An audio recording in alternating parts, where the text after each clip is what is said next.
Mazamaka Yishimabo, Pantemonuaka, Pandimaye, Mazamaka Yishimabo, Pantemonuaka, Pandimama, Mazamaka Yishimabo, Anawe, Yishimabo, Papemaka Yishimabo, Wandemonuaka, Pandimaba. Masaya kwa yeshemabo, nande manu akwa kangomea. Masaya kwa yekangabo, nande manu akwa kangoma. Masamaka yakongabo, nande manu asu wanadloma. Masamasu yomashebo, anamewe.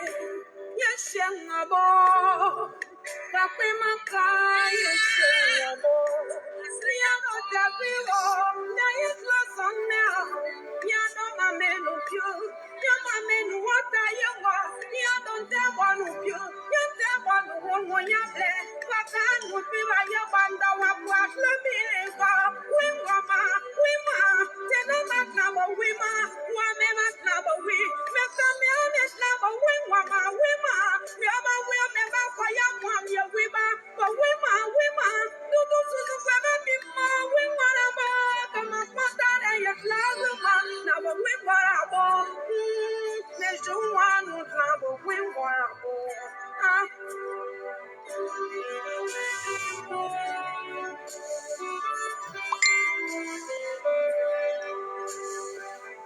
Jésus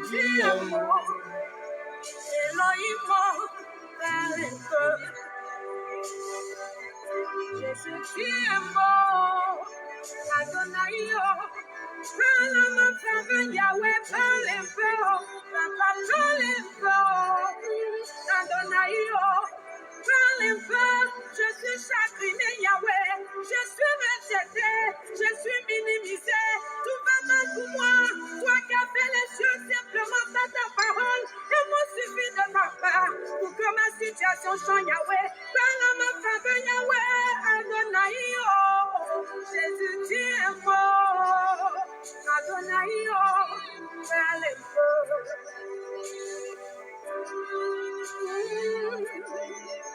Elohim, parle un peu.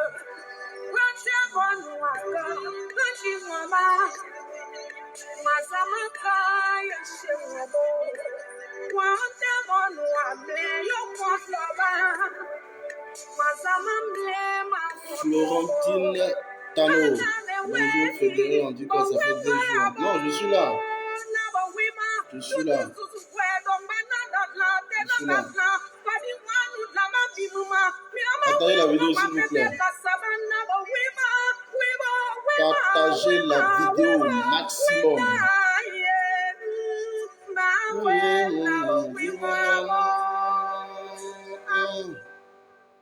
Merci, merci, merci, merci, merci, merci infiniment. Partagez au maximum la vidéo parce que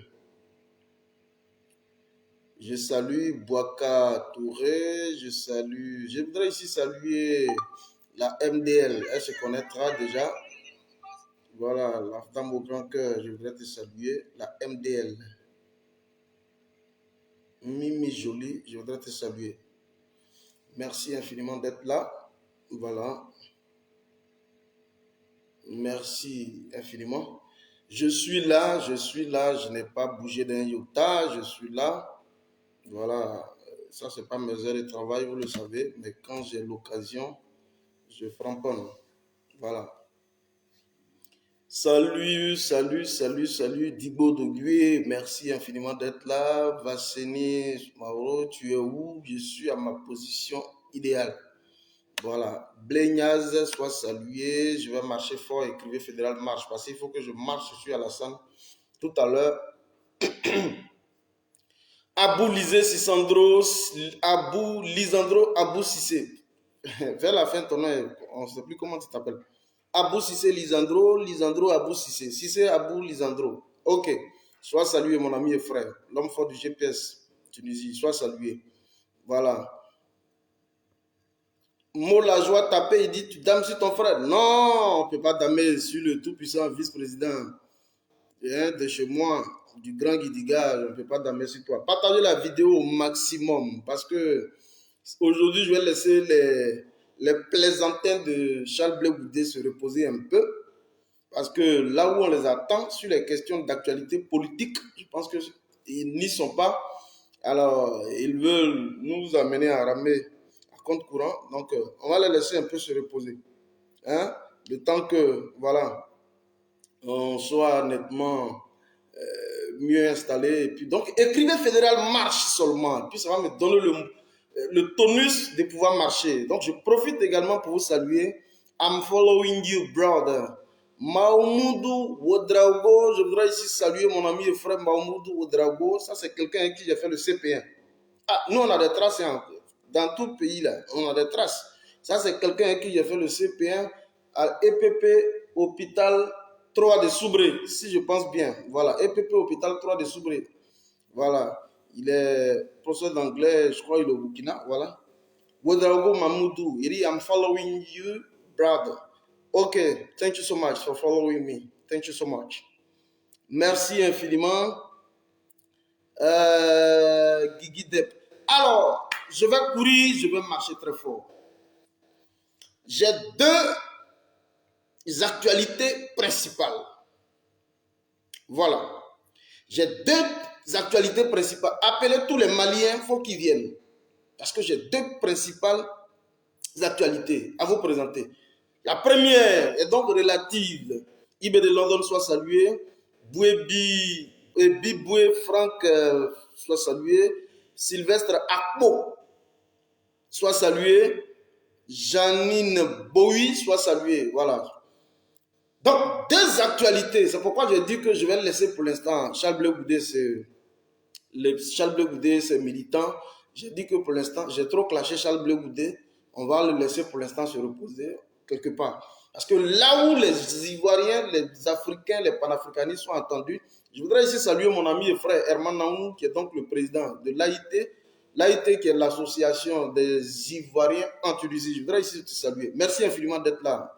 Cher leader, on est ensemble. Alors, là où les Ivoiriens, les Africains et les panafricanistes sont entendus, je pense que les militants de Charles Blé Goudé, sinon que c'est pseudo-activistes, ça donne à, je vais dire, une scène d'insultes et d'attaques personnelles. Je pense que ce n'est pas ça la politique. Nous sommes attendus pour engager des débats de ce genre sur l'actualité politique en Côte d'Ivoire, en Afrique et puis un peu partout ailleurs. C'est là que nous sommes attendus. Maintenant, Souley de Paris a fait ça, Fédéral a fait ceci, Nina a fait cela. Bon, moi, vers la fin, je ne suis plus dans ça. Voilà. Donc, souffrez qu'aujourd'hui, je ne puisse pas mettre ma caméra ici pour m'étendre sur ça. Voilà. On va les laisser pour l'instant. Voilà. Janine Bowie, ok, je te salué. Ibé de London, voilà, Ouedraogo Mamoudou. Walk, bro. Ok, I'm gonna walk. Alors, deux actualités au compteur. J'ai dit, appelez tous les Maliens, appelez-moi, ceux qui sont en Côte d'Ivoire, appelez-moi tous les Maliens, mais surtout appelez les Maliens. Deux actualités importantes au compteur. La première donc est relative à une sortie de Mohamed Bazoum. Et je rappelle ici que Mohamed Bazoum est le président du Niger. Il a été élu en 2021, là. Il est le président du Niger. Et donc Mohamed Bazoum fait une déclaration importante. Nous allons revenir là-dessus. Je vais vous faire écouter de quoi il s'agit. Et la deuxième actualité est relative effectivement à la percée, à la montée en puissance diplomatique donc de la République souveraine du Mali. Et ça, il faut mettre les cœurs pour ça. Le Mali vient à l'instant de frapper fort, mais je vais vous donner décortiquer comment les choses se sont goupillées et que le Mali se retrouve devant une instance internationale importante pour porter un coup fatal. Je dis bien pour porter un coup fatal à qui? À l'Occident, qui est donc dirigé par les États-Unis. C'est important, chers amis. Vous savez, quand il y a ce type d'actualité, pour être dans la résistance et pour contribuer au conditionnement du peuple, à un moment donné, c'est ce type d'actualité qu'il faut venir pour décortiquer. Ça permet effectivement de raffermir donc la flamme, de maintenir la flamme patriotique, la flamme militante et la flamme panafricaniste. Parce que je vous l'ai dit, nous sommes aujourd'hui panafricanistes par extension. C'est pour ça que je voudrais saluer mon ami et frère. Et la fois dernière, le dimanche, j'étais donc avec mon ami et frère. Voilà, nous avons parlé d'un certain nombre de choses. Et donc, je voudrais ici profiter pour saluer tous les panafricanistes. Je voudrais saluer mon ami et frère Cyril Jean Sorel, le nouveau représentant donc du PPACI au niveau de la Tunisie. Merci infiniment, cher ami. On est ensemble, je pense que c'est ça. Nous sommes panafricanistes par extension. Nous sommes avant tout ivoiriens, nationalistes, mais panafricanistes par extension, donc par solidarité de la lutte africaine. Chers amis, vous voulez que je commence par quoi? Par Bazoum ou bien par le Mali? Parce que pour le Mali, c'est un peu dense. Nous allons commencer par quoi? Écrivez. Je commence par le Niger de Bazoum ou alors je commence par le Mali. Écrivez. Parce que les deux actualités sont denses, chers amis. Les deux actualités sont denses. On commence soit par le Mali ou alors on commence par le Niger. C'est de ça qu'il s'agit. Écrivez. Parce qu'on va faire la vidéo ensemble. Amadou Diallo soit salué. On va faire donc la vidéo ensemble. Apportez-moi tous les Maliens. Apportez-moi tous les Nigériens. Ici. Dites-leur. On commence par le Niger. Je vois Niger, je vois Niger. Je vois Niger, je vois Niger. Je vois Niger, Bazoum. Merci. On va commencer par Bazoum. Donc ne décrochez pas. Parce que juste après Bazoum, nous allons faire irruption directement au niveau du Mali, notamment au niveau des Nations Unies et par rapport à donc ce balai diplomatique qui s'est donc fait au niveau du Conseil, bon je vais revenir dessus, mais du Conseil des droits de l'homme des Nations Unies, nous allons revenir pleinement là-dessus. Donc, on me dit ici que nous commençons par le Niger. Je dis partagez-moi la sauce là. Nous allons commencer effectivement par le Niger. Effectivement, il faut qu'on commence par le Niger de Bazoum, puisque c'est Bazoum qui nous intéresse. Alors, vous savez très bien que donc au niveau du G5 Sahel, vous savez effectivement la part qu'occupe surtout le Niger au niveau du G5 Sahel. Parce que le pays de Mohamed Bazoum, puisque c'est de lui qu'il s'agit, à un moment donné, nous étions déjà autour de novembre 2021. Lorsque il s'agissait effectivement de faire barrage, je dis bien de faire barrage à l'avancée des forces Barkhane, donc des forces françaises, Barkhane et Takuba par la suite, qui devaient quitter depuis le Burkina, transiter au niveau du Mali et se rendre au niveau du Niger. Vous avez vu toutes les populations, Max Amson Kahen, soit salué mon ami et frère, l'opérateur culturel le plus célèbre de toute la Tunisie, soit salué. L'homme du Tiki Bar, merci infiniment. C'est du costaud, on va y voir. Merci infiniment. On y sera. Merci infiniment.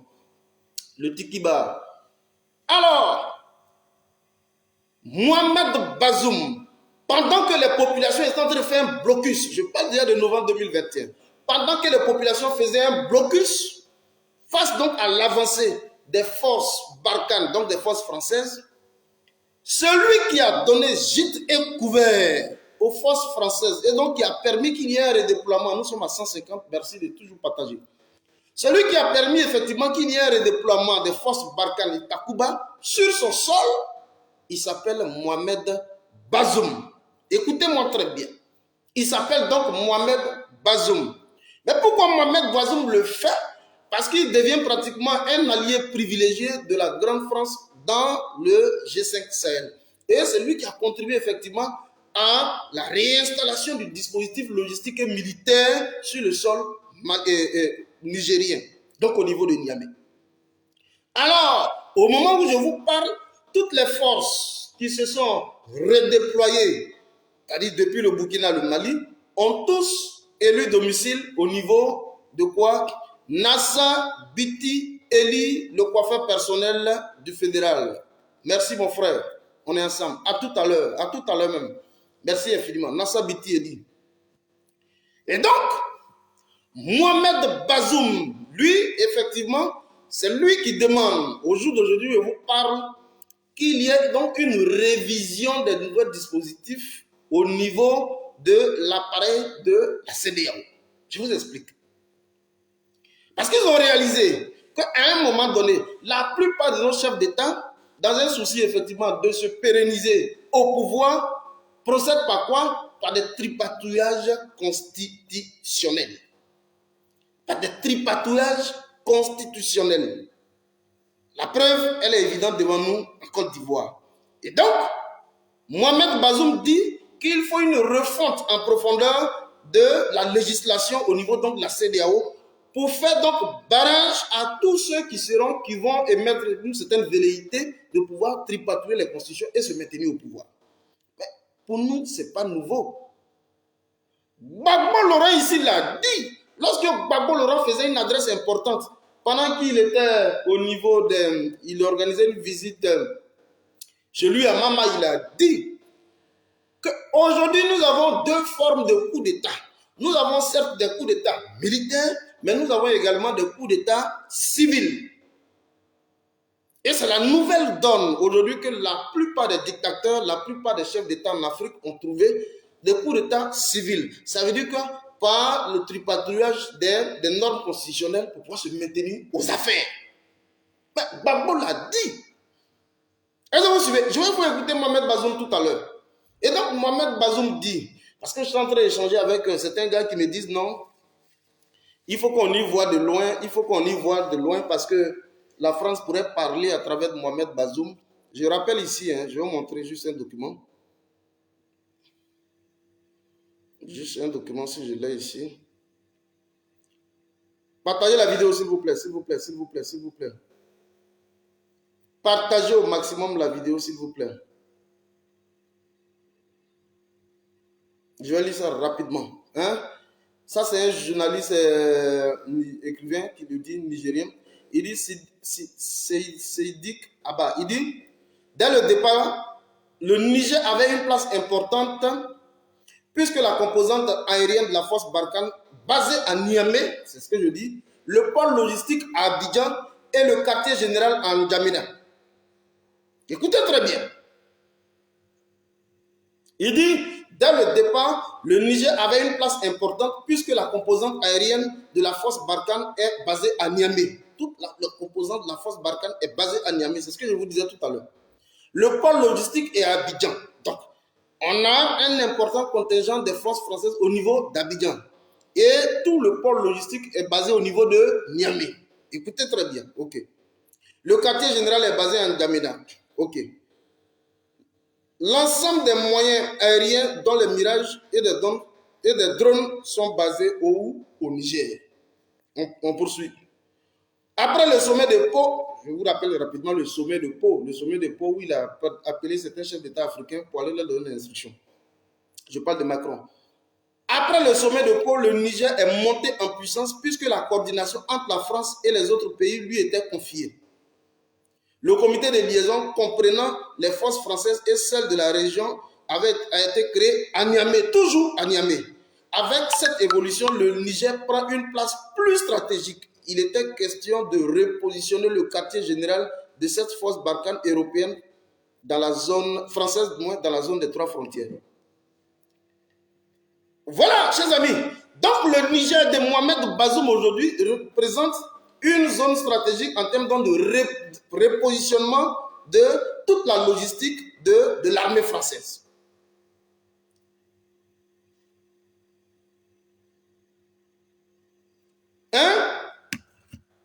Douchka Pakora, merci infiniment la mère. Donc, représente tout le redéploiement de toute la logistique de l'armée française. Tout s'y trouve au niveau du Niger. Alors, comme tout attend aujourd'hui, Mohamed Bazoum et c'est Alassane Draman Ouattara qui s'adresse, il dit pouvoir revisiter, donc reformer les textes de la CEDEAO pour faire donc barrage à tout candidat qui voudrait briguer un troisième mandat. Mais n'est-il pas tard? Bon, on va revenir tout à l'heure là. Revenons d'abord à ce qu'il dit. Et puis on va analyser ensemble. Donc, je vous présente déjà Mohamed Bazoum, celui dont aujourd'hui les opposants sont tous, pour la plupart, en prison, qui empêche naturellement la manifestation. Parce que vous vous rappelez, il y a moins de 3 semaines, il y a de cela moins de 3 semaines, les populations devaient sortir pour s'opposer, pour demander Manu Militari, le départ des forces françaises sur le sol nigérien. Il y a opposé un refus catégorique, les gens étaient matés dans le sang. C'est Mohamed Bazoum aujourd'hui qui parle. On va l'écouter, Mohamed Bazoum. Partagez-moi le truc, nous sommes à 175, partagez au maximum. On écoute ici Mohamed Bazoum. Ne décrochez pas, parce que quand je vais revenir sur le Mali, on va monter en puissance très fort. Donc appelez tous les Maliens. Dites-leur que le fédéral est là. On revient à Mohamed Bazoum. C'est contre le troisième mandat. Nous sommes contre le troisième mandat. Et nous sommes en train de changer le protocole de la CEDEAO relatif à la démocratie, à la bonne gouvernance et aux élections pour que nous prévoyions des dispositions qui, justement, font des changements constitutionnels pour envisager des mandats supplémentaires induits comme une entreprise de subversion sur les institutions, exactement comme un coup d'État. Hein? Oui, si il venait à l'esprit au président Ouattara de faire un autre mandat, il tombera certainement sous le coup des nouvelles dispositions que nous allons mettre dans le prochain protocole. Et ça vaudra pour moi aussi ou pour quiconque. C'est contre le troisième. Bon, est-ce que vous avez entendu bien? Je vais reprendre pour une dernière fois. Est-ce que vous êtes contre le troisième mandat? Vous allez entendre la voix de Mohamed Bazoum et on lui pose la question, est-ce que cela est applicable pour Alassane Dramane Ouattara? Et vous allez entendre également sa réponse. On reprend. Et nous sommes en train de changer le protocole de la CEDEAO relatif à la démocratie, à la bonne gouvernance et aux élections pour que nous prévoyions des dispositions qui, justement, font des changements constitutionnels pour envisager des mandats supplémentaires induits comme une entreprise de subversion sur les institutions, exactement comme un coup d'État. Hein? Oui, si il venait à l'esprit au président Ouattara de faire un autre mandat, il tombera certainement sous le coup des nouvelles dispositions que nous allons mettre dans le prochain protocole. Et ça vaudra pour moi aussi ou pour quiconque. Vous êtes contre le troisième mandat? Il dit qu'ils vont introduire un protocole additionnel au niveau des dispositions de la CEDEAO pour empêcher tout candidat qui voudra effectivement briguer un troisième mandat. Mais c'est ce que nous disions depuis belle lurette. Ici, là, nous sommes dans une lutte où nous nous opposons catégoriquement au troisième mandat. Ça nous a valu ce que ça doit nous valoir. Mais depuis belle lurette, nous sommes dans ce combat. Nous sommes contre les troisièmes mandats.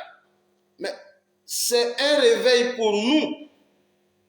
C'est pourquoi quand j'ai échangé avec certains de mes gars, je leur ai dit, mais aujourd'hui, il apparaît comme un réveil tardif. Les dispositions, c'est-à-dire que la mise sur pied des protocoles additionnels dont il parle ici au niveau de la CEDEAO, mais nous on estime que c'est un réveil tardif. Parce qu'à la vérité, nous sommes à 200, merci d'être là, merci d'être présent. Parce que, à la vérité, Alassane Dramane Ouattara, comme il le dit, Alassane Dramane Ouattara est en train de briguer un troisième mandat, qu'il appelle donc premier mandat de la troisième république, selon effectivement le tripatouillage constitutionnel qu'il a fait. Il appelle ça premier mandat de la troisième république. Ça veut dire que Alassane Dramane Ouattara est en voie même de faire un deuxième mandat de la troisième république. Donc Mohamed Bazoum ici, c'est un réveil tardif. Herman Yao soit salué, mon ami et frère, le tout-puissant secrétaire général de la Chambre nationale des activistes pro-Soro de Côte d'Ivoire. Pour nous ici, Mohamed Bazoum, mais c'est un réveil tardif. Parce qu'à la vérité, au niveau de la CEDEAO dont il parle, donc la mise sur pied des protocoles additionnels dont il parle au niveau de la CEDEAO, mais je vais rappeler simplement un fait. Il y a eu deux bonnes décisions. C'est-à-dire qu'il demande à nos chefs d'État d'être respectueux des dispositions donc de la législature au niveau de nos instruments politiques au niveau régional. C'est ce qu'il nous demande de dire. Ok.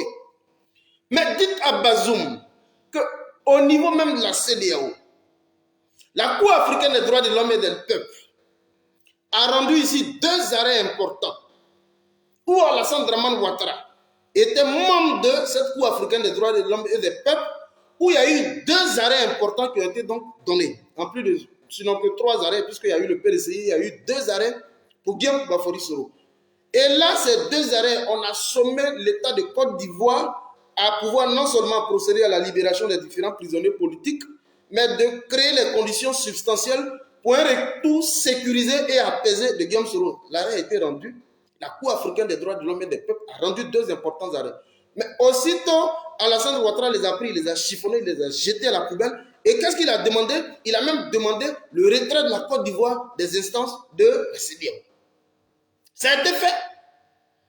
Alors, quand vous prenez même au niveau de la CEDEAO, il y a ce qu'on appelle la commission au niveau de la CEDEAO, où il a même positionné l'un de ses petits, qui est donc Jean-Claude Brou. Vous comprenez un peu? Alors, est-ce que Mohamed Bazoum, celui aujourd'hui qui est en train d'appeler au respect des dispositions constitutionnelles dans les différents États africains, est-ce que Mohamed Bazoum a bien parlé à Alassane Dramane Ouattara? Voilà le vrai point. Alors, pour nous, Traoré Sidiki soit salué, bon, soit salué, soit salué. Partagez s'il vous plaît la vidéo. Donc pour nous, je ne vais même pas aller un peu plus loin parce qu'il y en a qui me disaient non, c'est la France qui parle à travers Bazoum. Non, moi je ne vais pas rentrer dans ça. Je ne rentrerai pas dans ça. La France parle à travers Bazoum parce que la France veut se défaire de Dramane. Je ne rentre même pas dans ça. Pour moi, j'estime que c'est un réveil tardif. Et que Alassane Dramane Ouattara et lui et toute sa clique, il faut que ce soit eux-là qui soient respectueux des dispositions constitutionnelles au niveau des appareils politiques de la sous-région. Voilà ce que nous on dit. Alors, s'il dit que si Alassane Dramane Ouattara s'il veut briguer un autre mandat, il sera sous le coup des nouveaux protocoles additionnels au niveau de la CEDEAO. Mais Alassane Dramane Ouattara dit faire déjà le premier mandat de la 3e République. Qu'est-ce qu'il dit de ça? Puisqu'il est déjà même dans un 3e mandat. Donc pour nous, c'est un réveil tardif, qui n'a même pas lieu d'être. C'est un réveil purement tardif. Est-ce que vous suivez? Alors, je vais vous reprendre ça encore pour ceux qui n'ont pas bien entendu. Mohamed Bazoum.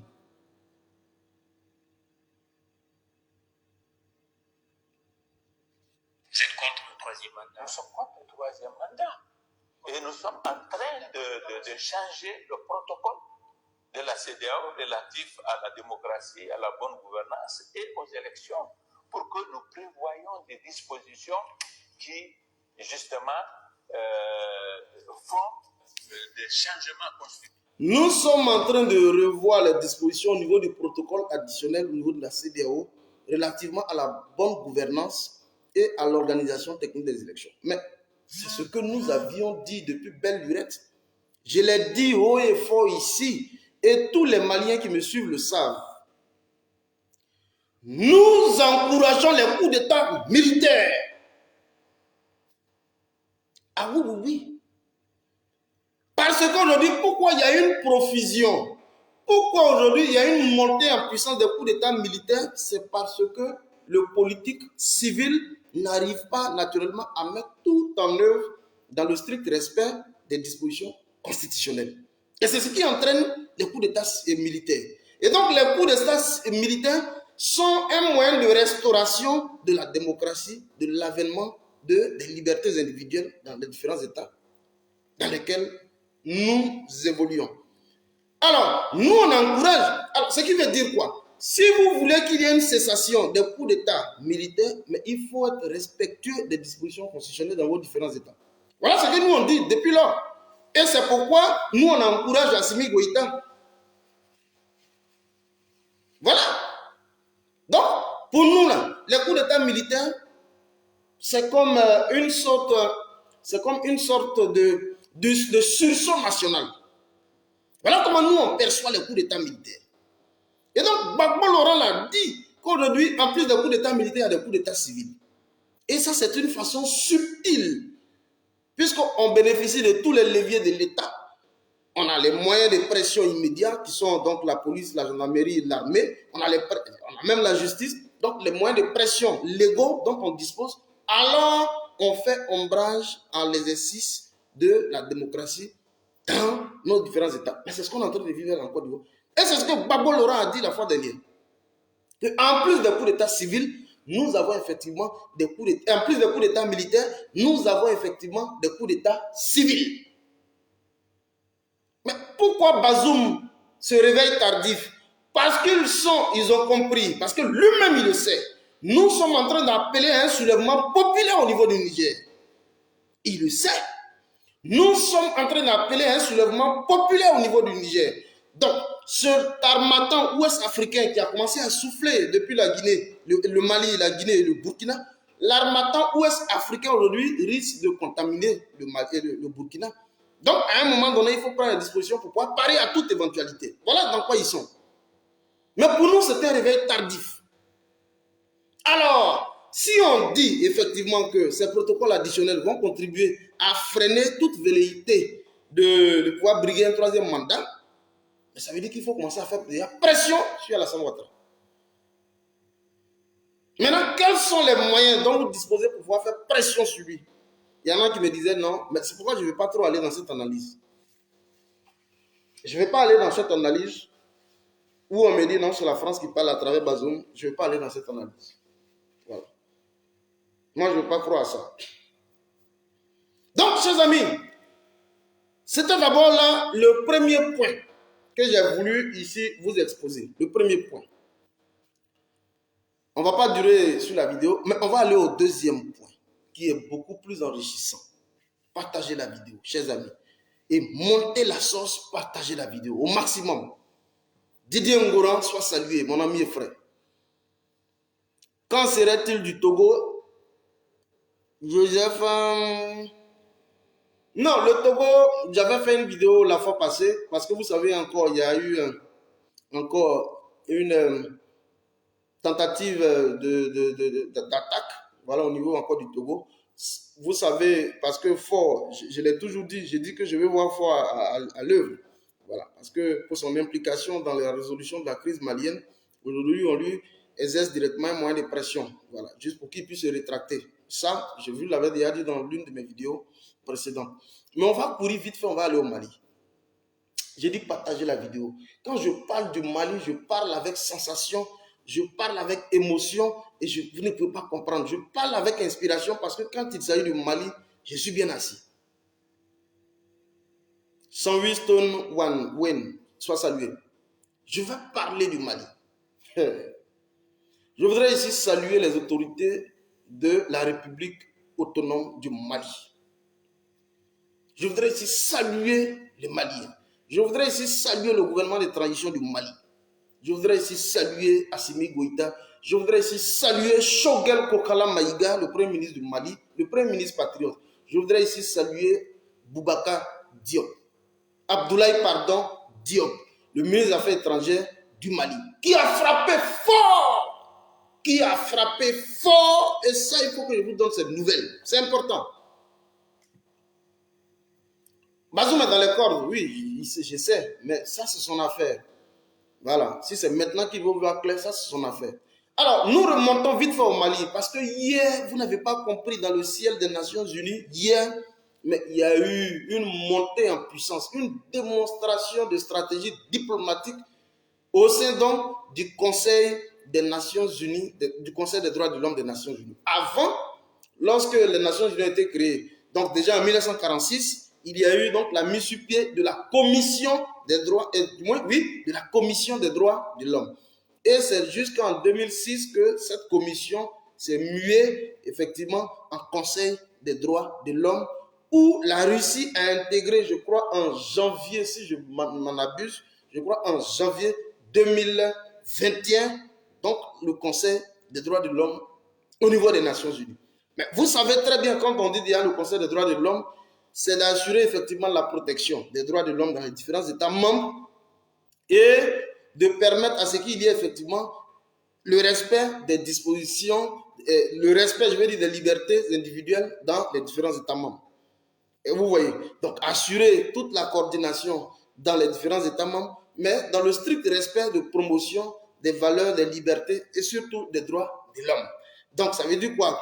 Même quand nous sommes en période de guerre, il y a ce qu'on appelle le respect du droit international humanitaire. Et ça, c'est relatif effectivement au protocole additionnel au niveau comment on va dire ça, de la commission, oui, de la commission, du moins du Conseil des droits de l'homme. Alors, pourquoi au jour d'aujourd'hui, il y a eu cette rencontre importante? Je vais vous faire écouter tout ici, parce que nous avons toutes les vidéos. Pourquoi il y a eu cette rencontre express hier au niveau du Conseil des droits de l'homme de l'ONU, qui était donc au niveau de la Genève? Pourquoi? Et ça, il faut qu'on vous l'explique. C'est pourquoi j'ai dit que les bâtards, les plaisantins de Charles Blé Goudé, pour l'instant, je vais les laisser de côté, parce que là où nous sommes attendus, c'est ce type d'analyse, et non d'aller fouiller dans les caleçons, et puis, bon, je ne sais pas. Ça ne nous mène nulle part. Donc, c'est là que nous sommes attendus, c'est là qu'il faut engager les vrais débats, et c'est là qu'il faut expliquer l'évolution de la situation politique au niveau sous-régional et au niveau international. C'est là. Et non de rester dans des calomnies inutiles.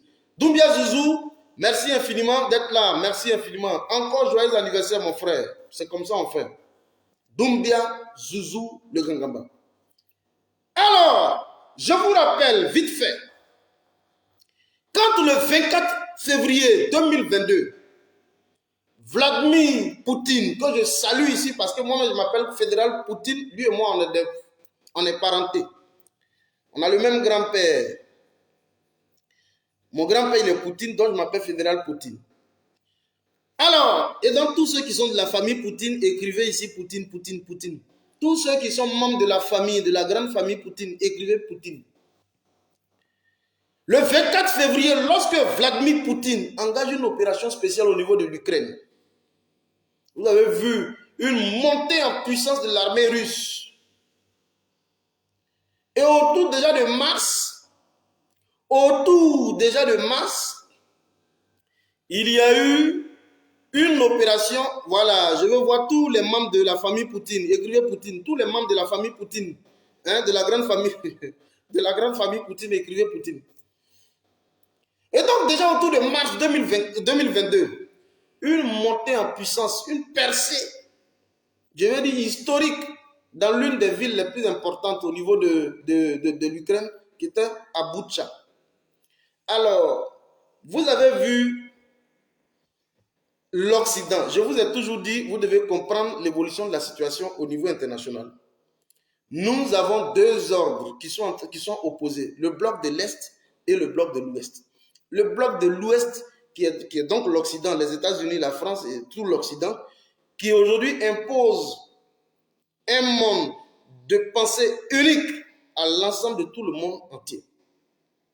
C'est ce qu'on appelle le monde unipolaire. Et nous avons un autre monde, un autre ordre qui est donc le bloc de l'Est, qui est géré par Vladimir Poutine, qui veut aujourd'hui qu'on sorte d'un monde unipolaire pour l'avènement d'un monde multipolaire par le respect de la dignité humaine surtout et le respect des libertés individuelles et des droits de l'homme. Voilà ce que Vladimir Poutine dit. Alors, 24 février, sinon qu'au niveau de mars 2022, vous savez ce que la France et puis l'Occident va faire surtout? On va créer ce qu'on appelle spécialement, on va créer ce qu'on appelle la MDL, soit saluée. La plus belle des femmes, la MDL, soit saluée. On est ensemble, merci infiniment. Donc, l'Occident, puisque les deux blocs qui sont opposés, c'est le bloc occidental et le bloc de l'Est, qui est géré par Vladimir Poutine, et le bloc occidental qui est géré par les États-Unis. Et donc, qu'est-ce qu'ils vont faire?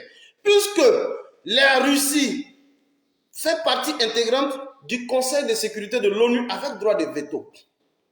Mais la Russie, comme je vous le disais tantôt, vient d'intégrer le Conseil des droits de l'homme en janvier 2021. Le Conseil, j'ai dit avant, c'était la Commission des droits de l'homme.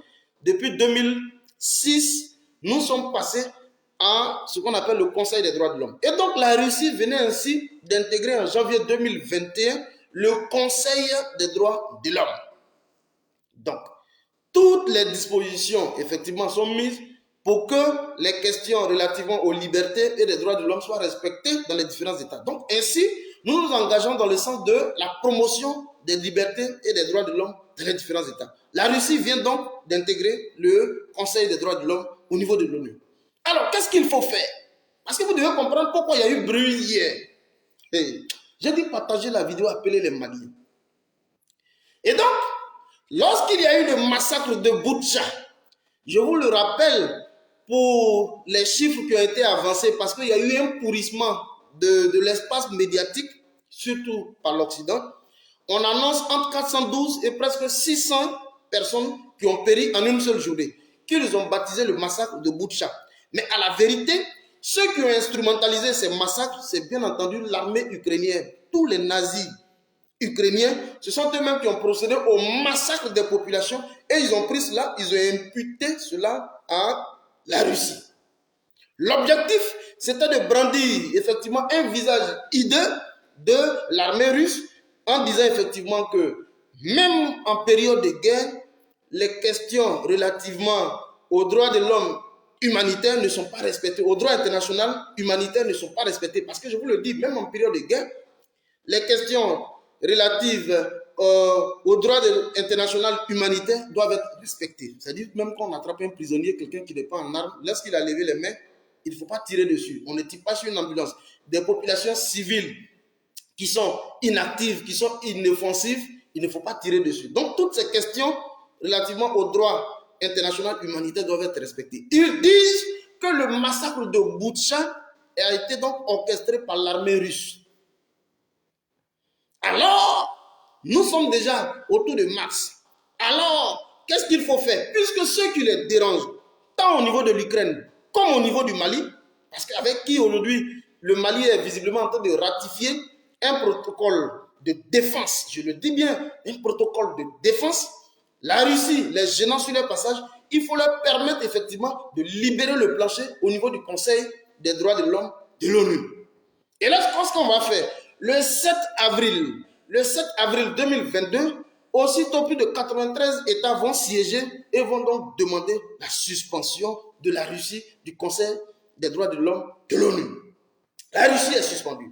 Et donc, comme la Russie est suspendue, aussitôt, ils ont un boulevard devant eux pour leur permettre de voter tout type de résolution pouvant effectivement incriminer la Russie tant au niveau international comme au niveau du Mali. C'est ce qu'on appelle l'isolement diplomatique. Est-ce que vous suivez? Mais c'est mal connaître Poutine. J'ai dit je m'appelle Fédéral Poutine. C'est mal connaître Poutine. Donc, au moment où il veut procéder à l'isolement de la Russie aussi fait un type de pression. Je pense qu'on ne va pas trop revenir dessus. La Russie aussi fait un type de pression économique. Donc, il y a la pression internationale diplomatique qui s'exerce sur la Russie, mais la Russie aussi, à son niveau, exerce une pression économique sur les différents États européens. Alors, c'est ce qu'on appelle quoi? L'équilibrisme des forces. Il faut céder. Alors, si vous m'avez suspendu des instances au niveau de l'ONU, moi également, je fais pression sur vous, puisque vous savez très bien que l'approvisionnement à plus de 40% du gazoduc provient essentiellement de la Russie. Donc, si vous me faites la pression, moi, c'est-à-dire je vais vous enrhumer ici. Alors, l'équilibrisme des forces est opéré. La Russie a désormais champ libre pour pouvoir exercer ses activités, je vais dire, au niveau de la diplomatie internationale. Alors, hier, qu'est-ce qui se passe? La France, les États-Unis et tout l'ensemble des autres pays, donc la Chine, la Russie, tout ce monde, même le Mali également, étaient présents à cette rencontre. Je vais vous montrer les vidéos. Vous allez écouter tout à l'heure les vidéos. La France, bien entendu, demande cette fois-ci à ce que la MINUSMA, ça veut dire que la mission des Nations Unies au Mali, qui est donc pilotée par la France, puisse toujours continuer de siéger au niveau du Mali. Mais mieux, la France demande à ce qu'il y ait purement, simplement un retrait de ce qu'ils appellent, comment on appelle la société privée russe là, Wagner. Il demande à ce que Wagner puisse libérer le plancher au niveau du Mali. Alors, quel est donc le problème?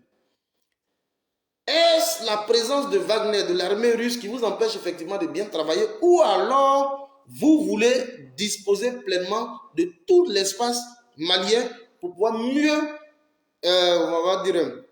pour pouvoir mieux exploiter les ressources? Donc, on ne va pas durer, je vais vous présenter les différentes vidéos et on va les commenter d'abord ensemble. Donc, voilà d'abord ce que la France dit, les États-Unis, et vous allez entendre la la réplique sanglante du ministre des Affaires étrangères du Mali, Abdoulaye Diop, qui est monté au créneau et qui a dit ces deux vérités au bloc de l'Ouest. On va écouter. Partagez la vidéo. Vous devez comprendre ce qui se passe un peu plus loin pour savoir dans quelle posture on doit se mettre au niveau donc de l'Afrique. C'est tout. Alors, on va écouter ici d'abord les États-Unis, la France, et puis ensuite, nous allons écouter la réaction du ministre des Affaires étrangères du Mali. On écoute. Les États-Unis d'abord. Nous sommes préoccupés par C'est lui qui est en train de parler. de la MINUSMA du HCDH sur la crise au Mali. Ce rapport montre une augmentation je vais vous faire écouter ça comme ça par des audio. atteintes contre les droits de l'homme, contre les civils de la part des groupes Écoutez bien. terroristes comme de l'armée malienne. Oui. Avec, je cite, les personnels étrangers de sécurité. Oui.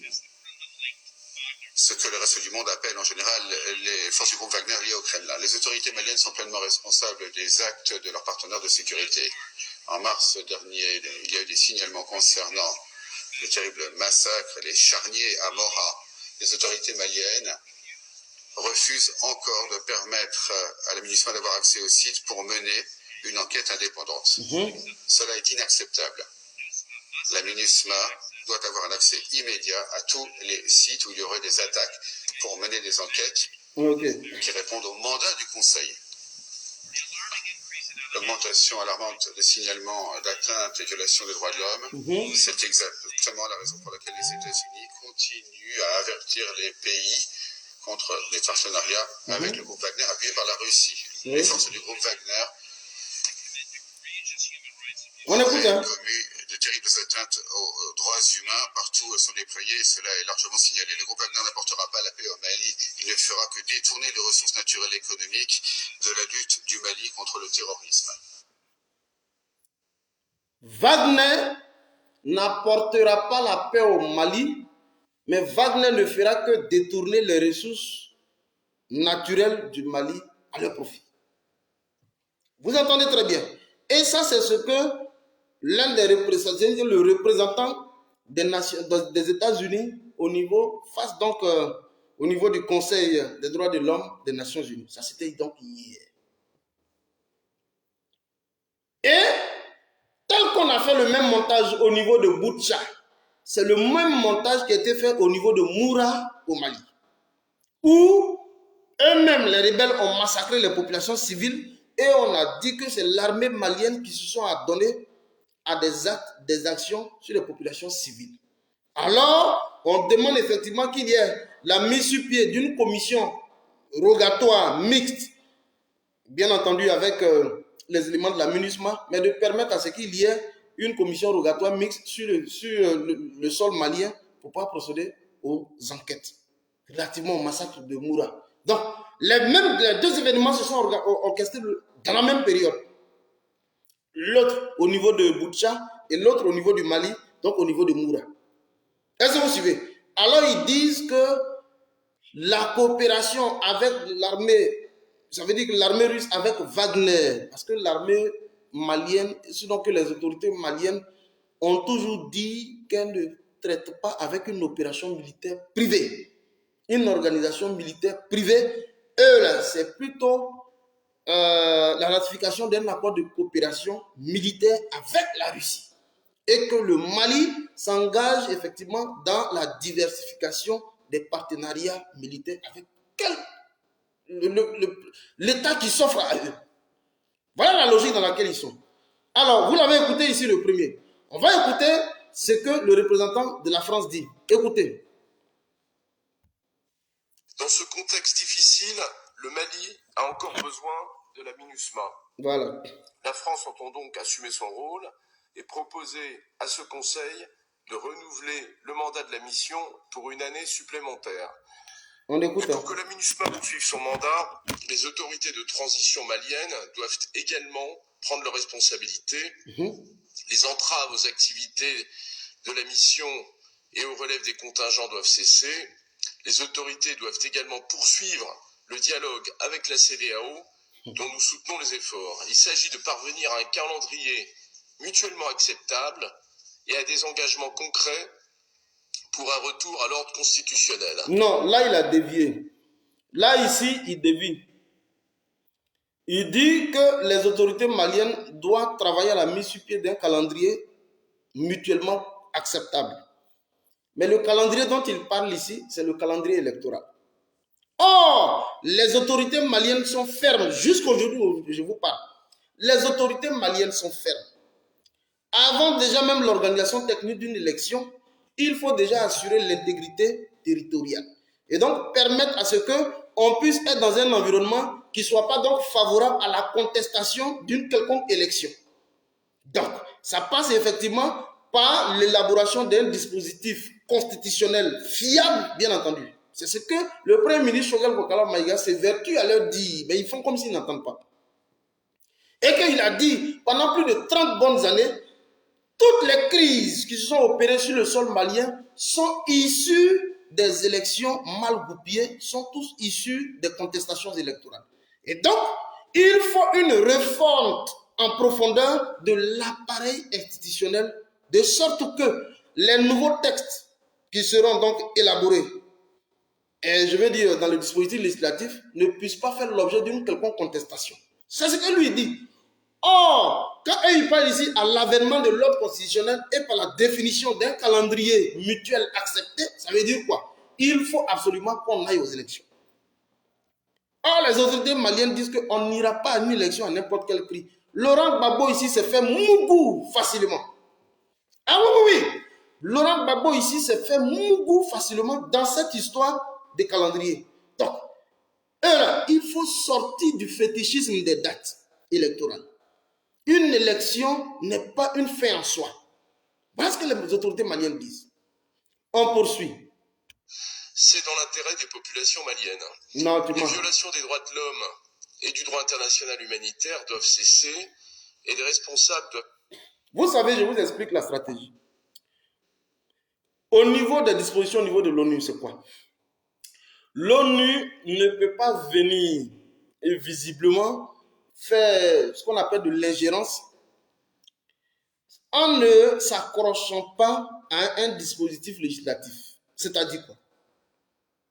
Pour que l'ONU puisse effectivement venir sur un territoire et parler des questions des droits de l'homme, il faut bien entendu qu'il y ait des éléments objectivement vérifiables qui montrent effectivement la nécessité de la mise sur pied d'une enquête, d'une enquête pour connaître les questions relativement à la violation des droits de l'homme. Donc, pour qu'eux ils viennent, parce que c'est des dispositifs qui sont mis en place, pour qu'eux ils viennent, il faut naturellement s'appuyer sur une résolution. Et cette résolution va provenir essentiellement de ce qu'on appelle du Conseil des droits de l'homme de l'ONU. Et c'est ce Conseil des droits de l'homme de l'ONU qui va voter donc des résolutions qui leur permettront de descendre sur un territoire et de constater selon eux les questions relativement à la violation des droits de l'homme. Est-ce que vous voyez? Donc, c'est un agenda subtilement goupillé, massacre de Moura. Aussitôt, le Conseil est saisi, on permet à ce qu'il y ait une commission rogatoire pour aller constater les choses de visu. Mais bien entendu, ceux qui sont à l'origine de ces massacres, ce sont eux-mêmes. Mais ils ne peuvent pas venir s'il n'y a pas une question de violation des droits de l'homme qui est constatée. Et donc, c'est pourquoi on passe par cet instrument, ce mécanisme juridictionnel pour pouvoir faire irruption sur le Mali. En ce moment, ils bénéficient de ce qu'on appelle la jurisprudence qui leur permet de descendre sur le territoire malien. Donc, au jour d'aujourd'hui, pourquoi ils réclament le maintien de la MINUSMA et la mise sur pied d'une commission rogatoire mixte pour aller constater effectivement les questions de liberté des droits de l'homme sur le sol malien? C'est parce qu'il y a ce dispositif-là qui est là, qu'on appelle le Conseil des droits de l'homme. C'est ce qu'ils demandent. Et donc, il veut qu'il y ait un renforcement des mécanismes comment on appelle ça là, de la MINUSMA sur le sol malien. Mais vous allez entendre la réponse des, comment il s'appelle, des autorités maliennes. Tout à l'heure, on poursuit. Peut-être traduit en justice. La MINUSMA doit pouvoir accéder aux zones concernées pour mener ses enquêtes et publier ses rapports dans des délais raisonnables. Point d'interrogation. Il dit que la MINUSMA ne doit pas constater des entraves possibles à l'exécution de ses missions dans certaines zones. Ça veut dire quoi? Il est en train de dire ici, devant la face du monde entier, que l'État, comment on appelle ça là? Le gouvernement de transition malien est un gouvernement voyou et que c'est un gouvernement qui procède à l'exécution en masse des populations, mais mieux, l'État malien ne veut même pas que cette mission des Nations Unies puisse aller pour enquêter sur les massacres. Donc, il cache des morts. Voilà ce qu'il est en train de dire devant tout le monde entier. Mais vous allez entendre la réponse des autorités maliennes. Mettez les cœurs, mettez les cœurs. Ziggy Mamadou soit salué. Mettez les cœurs, appelez les Maliens. Dites-leur que Fédéral Poutine est là. Pour ce nouveau mandat, la France proposera également de poursuivre son appui aérien à la MINUSMA. Comme l'ont rappelé le secrétaire général et les contributeurs de troupes, ce soutien est nécessaire à la MINUSMA ainsi qu'à la sécurité des casques bleus. Au nord du Mali, tout particulièrement, la présence de la MINUSMA joue un rôle important pour accompagner le redéploiement de l'État malien. Or, cette présence est rendue possible par le soutien aérien français. Dans le contexte du départ de Barkhane du Mali, la France reste prête à fournir cet appui depuis l'extérieur dans un cadre juridique clair et accepté par le Mali. Dans ce contexte difficile, le Mali a encore besoin. Mais on a été clair, sinon que les autorités maliennes ont été claires. Comme il y a eu un départ unilatéral des forces françaises du sol malien, mais les autorités maliennes ont entériné cette décision. Ils ont dit, comme c'est vous-même qui êtes partis, alors nous demandons le départ des forces françaises du sol malien. Mais ça a été dit. Mais en même temps qu'on vous demande de partir, vous dites que de l'extérieur, vous allez procéder à un appui aérien. Ça répond à quoi?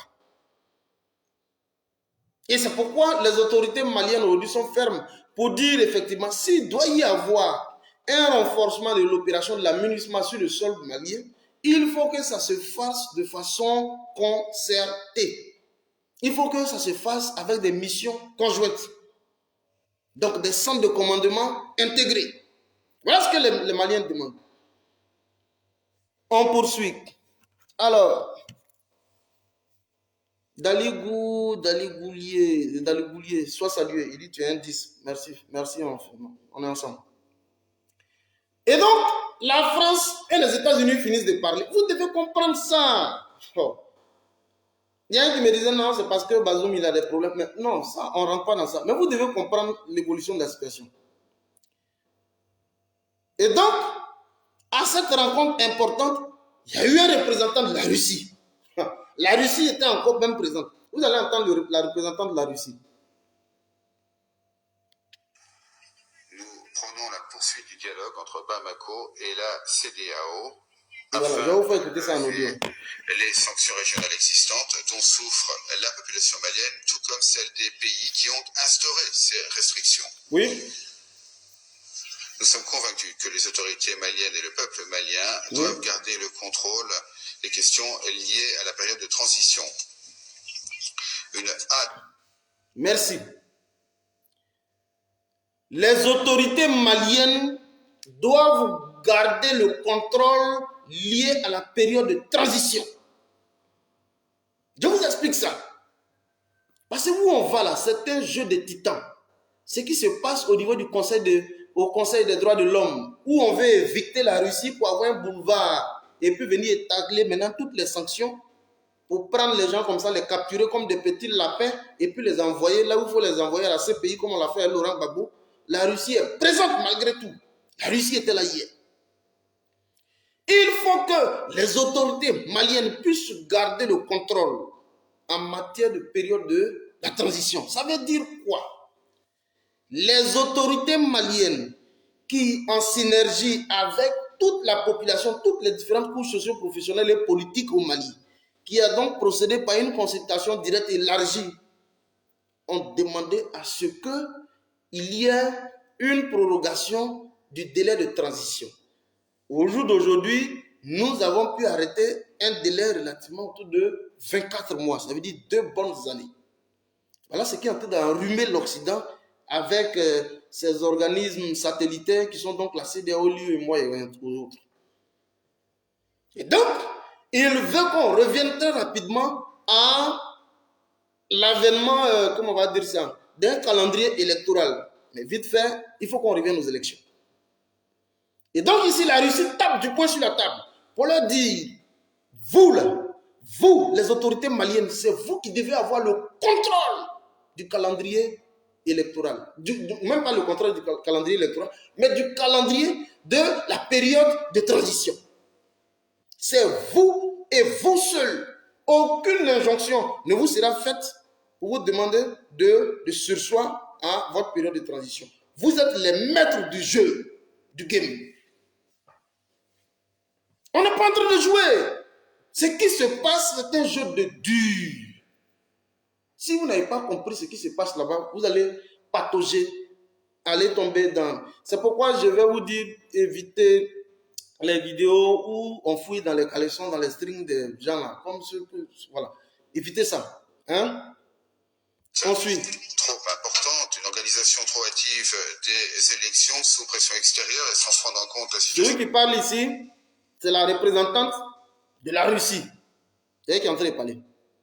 Difficile concernant la sécurité aboutirait non pas au rétablissement de l'ordre constitutionnel, mais à une nouvelle déstabilisation. Nous appuyons l'attachement de Bamako à l'application de l'accord de paix d'Alger de 2015, qui est le socle permettant de parvenir à une paix durable et à la concorde nationale. Nous sommes solidaires avec les autorités maliennes actuelles concernant le fait que c'est les questions de sécurité qui sont la priorité absolue de la période de transition. Je voudrais relever la réaction très négative des Occidentaux concernant le renforcement de la coopération entre la Russie et le Mali. Il s'agit d'une nouvelle manifestation de néocolonialisme et de poids de mesure. Claire! Il s'agit effectivement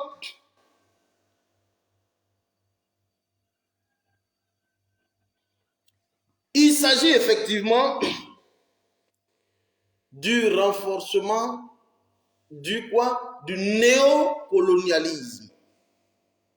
Donc, les accords qui sont faits entre le Mali et la Russie sont une façon, c'est-à-dire que c'est ce que l'Occident est en train de dénoncer. On reprend même vite la partie. Il y a quelqu'un qui est en train de m'envoyer un faux message qui est en train de me distraire.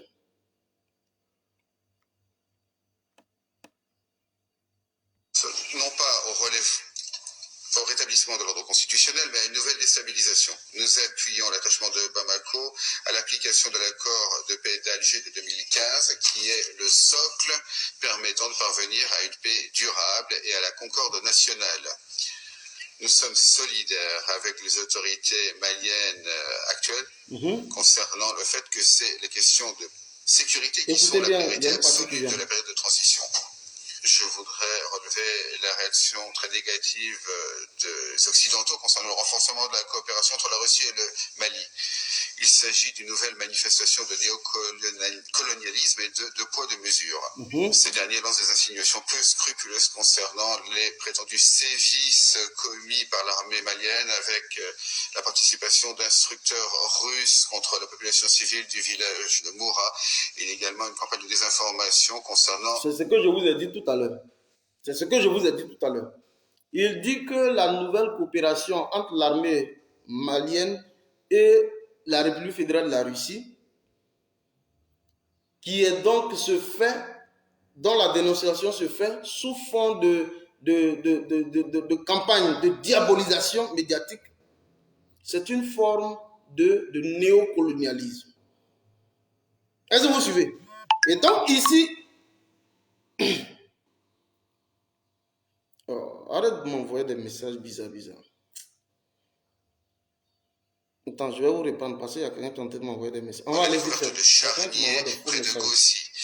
Je voudrais rappeler que le Mali et tout le Sahel sont victimes de l'intervention irresponsable et non approuvée par le Conseil de sécurité en Libye en 2011. Merci. Ce sont ces actes qui ont été la cause du fait que la région est devenue l'objet d'un banditisme et d'un terrorisme actif. Mais c'est clair ce qu'ils disent.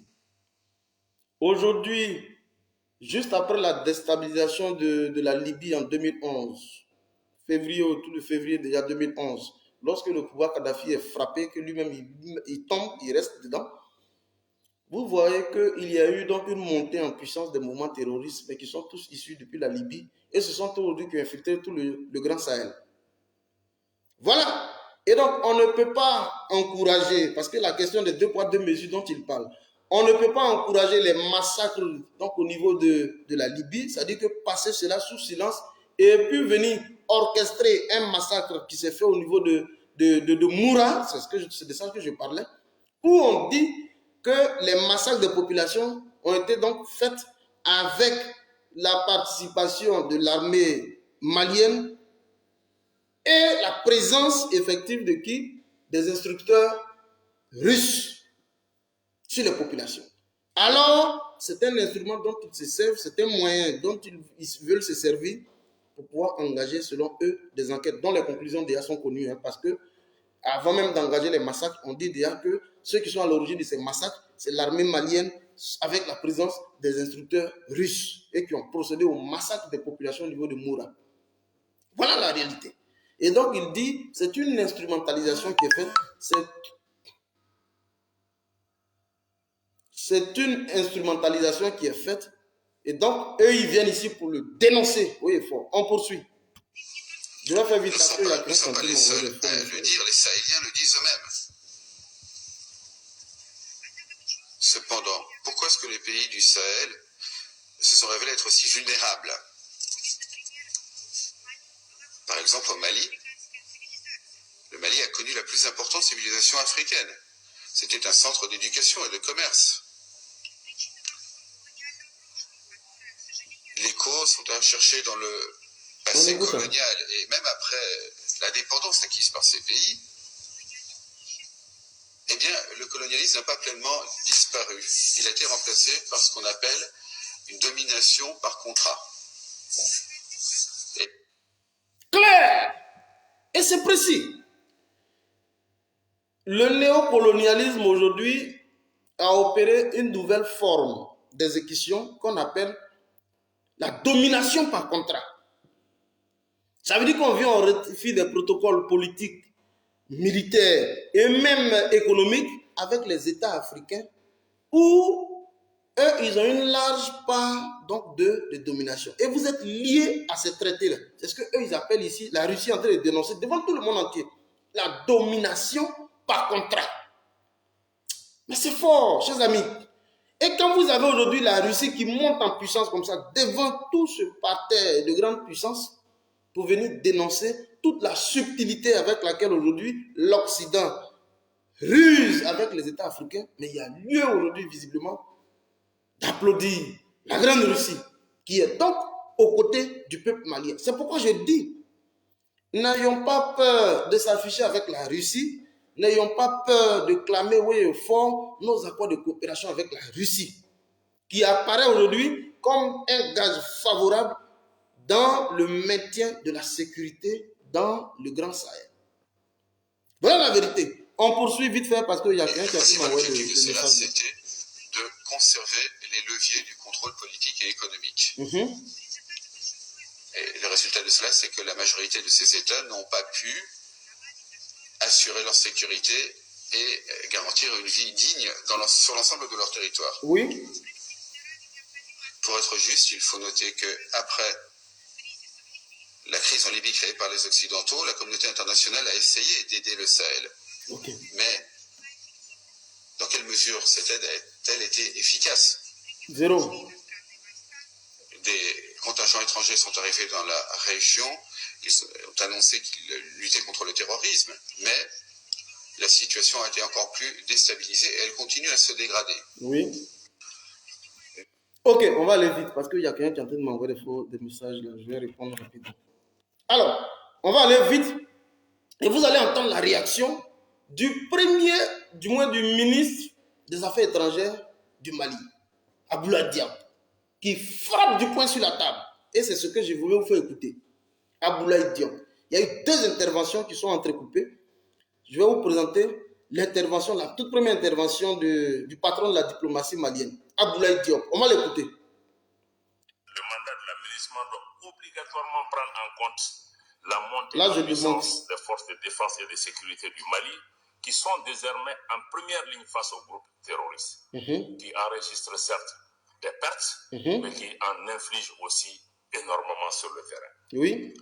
De même, dans le cadre du renouvellement sus-évoqué du mandat de l'aménagement et la demande d'appui aérien de Barkhane, le gouvernement du Mali exprime son opposition ferme à l'intervention sur son territoire de la force française Barkhane.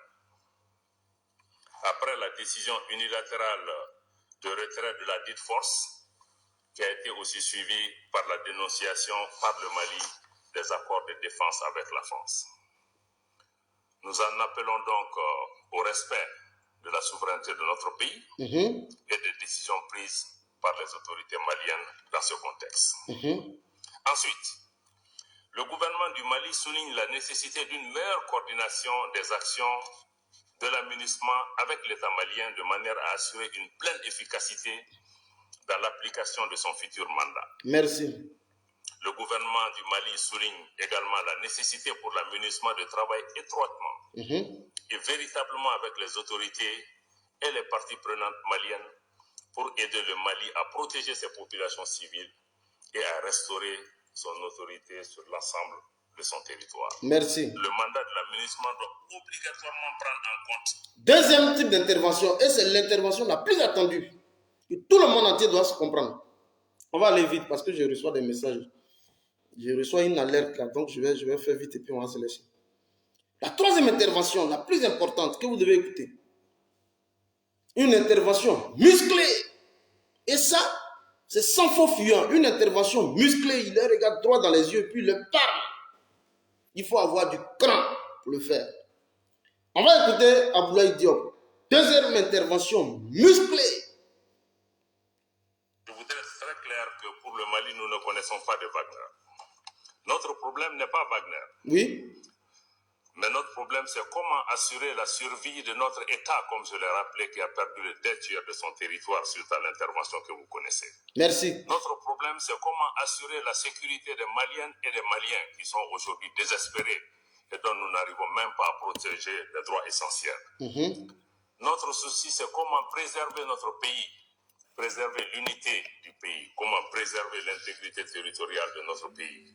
Cela passe naturellement pour nous par la diversification de nos partenaires, notamment sur le plan sécuritaire. Oui. Et je rappelle encore une fois que le Mali a le droit de choisir ses partenaires et il le fera en toute souveraineté, en toute responsabilité, comme chacun des pays autour de cette table. Et je voudrais dire que nous allons continuer dans ce sens et nous menons un certain nombre de choses sur le terrain. Merci. Mais le Mali reste ouvert à tous les partenaires. C'est clair. Dit, notre problème, ce n'est pas Wagner. Notre problème, c'est comment assurer la sécurité de notre pays et quelles sont les propositions qui sont sur la table pour pouvoir nous aider à répondre à ce besoin. Merci. Et tous les partenaires qui veulent contribuer à cet effort sont les bienvenus. Mais le Mali n'acceptera pas qu'un partenaire nous impose que si tel partenaire vient par la porte, moi je sors par la fenêtre. Ceci n'est pas acceptable. Mais je dois encore une fois le rappeler que les grandes opérations d'envergure qui sont en cours au Mali se font dans le cadre du respect du droit international humanitaire comme des droits de l'homme. Et je salue les investissements qui ont été faits par les Nations Unies et par beaucoup de pays autour de la table ici pour renforcer les capacités des forces de défense et de sécurité du Mali. Je tiens aussi à rappeler que dans le cadre de ces opérations, le Mali respecte les droits de l'homme, pas pour faire plaisir à des partenaires étrangers. Merci. Le respect des droits de l'homme est pour nous-mêmes d'abord. Je rappelle que le Mali est un vieux pays de civilisation. Le Mali a enregistré une constitution dans le Moyen-Âge en 1325, la constitution de Kouroukanfouga, qui donnait une importance particulière au respect des droits humains. Nous le faisons pour nous-mêmes d'abord. Nous le faisons aussi pour répondre à nos engagements internationaux.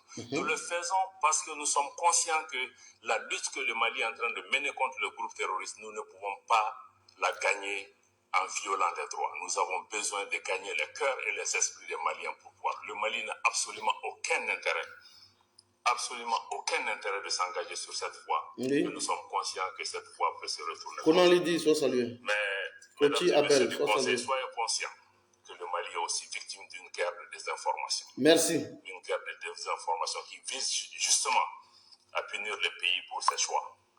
Mais je pense que nous allons pouvoir continuer. Merci. Je voudrais être très clair que pour le Mali, nous ne connaissons pas de Wagner. Notre problème n'est pas... Bon, je pense que... Voilà, je vais... Parce que je reçois des alertes là qui vont faire que je serai obligé de... Ça fait combien de temps je suis en ligne là? Je pense que je suis déjà en ligne il y a plus d'une heure. Alors, donc vous voyez que... Mettez-le... Ça fait combien de temps je suis en ligne? Vous voyez, et c'est sur ça qu'on va terminer, la déclaration musclée, je dis bien musclée, du patron de la diplomatie malienne est claire. Le Mali ne va pas renoncer à sa coopération avec des partenaires extérieurs, donc en termes de renforcement du cadre sécuritaire des populations. 1. Le Mali entend dans l'exécution des opérations de sécurité sur le territoire malien, où elle a encore pour l'instant la plénitude d'exercice de ces dispositions, je veux dire sécuritaires, entend effectivement respecter les questions relativement aux droits de l'homme. Pas pour faire plaisir à un partenaire extérieur, pas pour faire plaisir à une puissance étrangère, mais pour se faire plaisir elle-même, parce que le Mali est avant tout un État du respect des droits de l'homme et que le Mali est dans une posture de reconquête des cœurs. Ce que votre Draman n'arrive pas à faire déjà il y a plus de 10 ans. La reconquête des cœurs, c'est-à-dire les cœurs meurtris. Donc, le Mali entend se mettre dans cette posture. Et le Mali, il le dit ici, le Mali n'a pas d'injonction à recevoir de qui que ce soit. Et il le dit devant l'une des tribunes les plus prestigieuses, qui est donc le Conseil des droits de l'homme de l'ONU. Là où on va, qui est le Conseil des droits de l'homme de l'ONU, c'est une usine de fabrication de fausses preuves pour accabler juste des régimes quand on veut leur imputer des séries de massacres sur des populations. Est-ce que vous voyez? Voilà. On pose la question, d'écouter une office en français. Non, laissez affaire de Blé Goudé là. J'ai dit que je ne parle pas pour l'instant de Blé Goudé, que ses partisans pourraient rester tranquilles. Là où on les attend, c'est sur ces questions. Voilà. Donc, on a beaucoup plus fait de choses. On attend qu'ils rentrent. Ça, ce n'est pas notre affaire. Donc, alors, je vais vous laisser parce que là, je reçois des alertes importantes. Hein, des alertes très, très importantes. Je vais les vérifier vite fait. Parce que pendant que je suis en train de parler, je reçois des alertes. Donc, je vais aller rapidement les vérifier, checker un certain nombre de choses. Et puis, on va se revenir. On écoute Clara Blanc et puis on se laisse. Merci. Merci beaucoup à vous tous qui étaient là. Merci beaucoup à vous tous. Merci beaucoup. Je vous salue. Clara Blanc. Je voudrais aussi saluer le professeur Franklin Nyamsi qui m'a fait donc honneur la fois dernière lors de son live. Merci. Je lui ai toujours dit que c'est celui-là à qui je veux ressembler. Parce que c'est quelqu'un qui est très à l'aise dans la critique politique, dans l'analyse politique. Voilà, c'est un vrai communicant. C'est un modèle pour moi. Merci infiniment. C'est l'hymne national des résistants. Le titre s'appelle Résurrection, signé Clara Blanc. Voilà.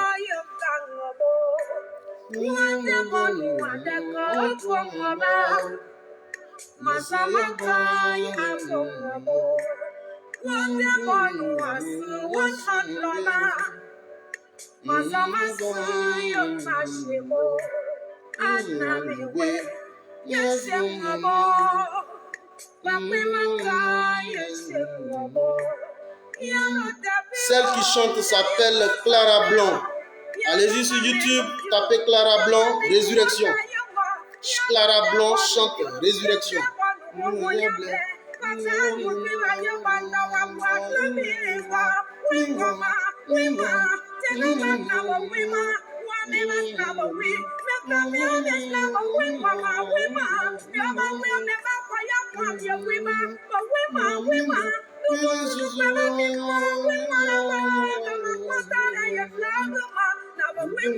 Caroline Yao me dit félicitations pour cette bonne analyse de ta part. Merci beaucoup. Merci infiniment aussi à toi.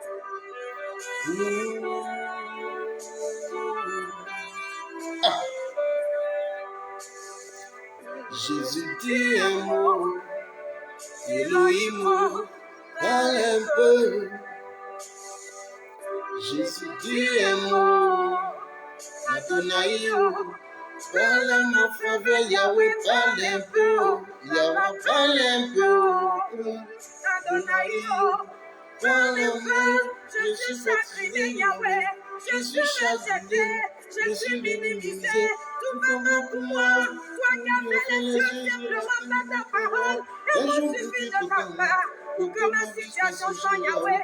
Parle à ma faveur, Yahweh, Adonai. Jésus dit un mot, Adonai, parle un peu.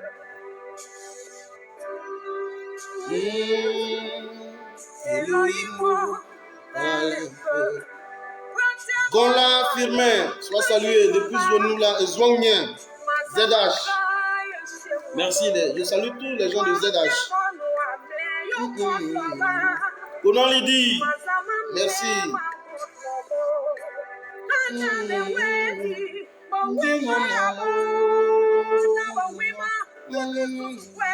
Clara Blanc, chante Résurrection, Clara Blanc.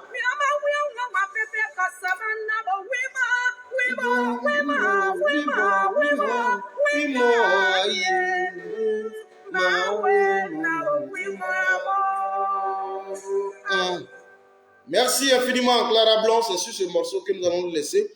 On est ensemble, portez-vous bien, Fédéral 001, on est toujours à la pointe de la communication. Je salue tous les panafricains, tous les différents résistants, tous ceux voilà, qui sont donc dans la résistance, je vous salue tous. Côté Touré, sois salué. Je vous salue à vous tous. On est ensemble, portez-vous bien. Ciao, ciao.